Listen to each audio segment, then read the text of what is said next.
ఇట్లా జరుగుతుంది. ఇంకా అప్పుడు చిన్న చిన్న పనులు వస్తే ఏం చేస్తున్నా, నా దగ్గర పిల్లలు నమ్ముకొని ఉన్నాడు కాబట్టి ఇక నా దగ్గర ఉన్న సామాన్లు పంచడం మొదలుపెట్టినాను.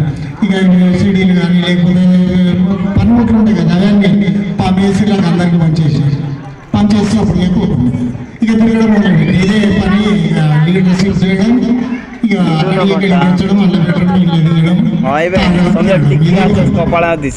అట్లా జరిగినాక దేవుడు ఏమనుకున్నాడు మరి, నన్ను చూసి మరి ఆయనకు ఏమనిపించిందో తెలియదు. మరి అట్లా కూడా నేను చాలా పనులు చేసిన, అంటే చేసినాకంటే మామూలుగా చేయలేదు.